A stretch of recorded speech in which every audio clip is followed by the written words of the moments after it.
കോഴിക്കോട് മുക്കത്ത് അതിഥി തൊഴിലാളിയെ കഴുത്തറുത്ത് മരിച്ച നിലയിൽ കണ്ടെത്തി. മുക്കം ടൗണിലെ ക്വാർട്ടേഴ്സിലാണ് മൃതദേഹം കണ്ടെത്തിയത്. വെസ്റ്റ് ബംഗാൾ സ്വദേശി ആരിഫ് അലിയാണ് മരിച്ചത്.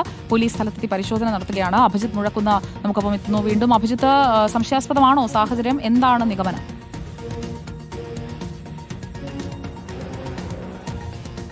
സുജിയ, വെസ്റ്റ് ബംഗാൾ സ്വദേശിയാണ് ആരിഫ് അലി. തന്റെ സഹോദരനൊപ്പം ജോലി തേടിയാണ് ഇയാൾ കേരളത്തിലേക്ക് എത്തിയത്.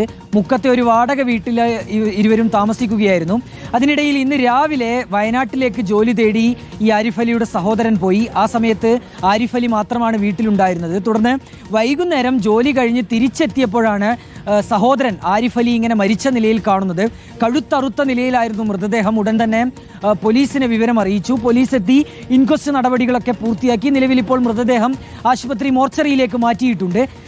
ആത്മഹത്യ എന്ന് തന്നെയാണ് പോലീസ് പ്രാഥമികമായി സംശയിക്കുന്നത്. മറ്റ് ദുരൂഹ സാഹചര്യങ്ങളൊന്നും തന്നെയില്ല. പക്ഷേ എന്താണ് ഈ ആത്മഹത്യയിലേക്ക് നയിച്ചത് എന്നതടക്കമുള്ള കാര്യങ്ങളിൽ ഇനിയും ഒരു വ്യക്തത വരേണ്ടിയിരിക്കുന്നു. നിലവിൽ ഏതായാലും മുക്കം പോലീസ് അസ്വാഭാവിക മരണത്തിന് കേസ് എടുത്തിട്ടുണ്ട്. അന്വേഷണം ആരംഭിക്കുകയും ചെയ്തിട്ടുണ്ട്. സുജിയ, ഓക്കെ, വിവരങ്ങൾ ഇതിൽ എന്താണ് സംഭവിച്ചത്, അതൊക്കെ കൂടുതൽ വിവരങ്ങൾ പുറത്തു വരേണ്ടതുണ്ട്. നമുക്ക് അതിനായി കാത്തിരിക്കാം. വിറ്റ്നസിൽ അതിന്റെ കൂടുതൽ വിശദാംശങ്ങൾ പങ്കുവയ്ക്കൂ.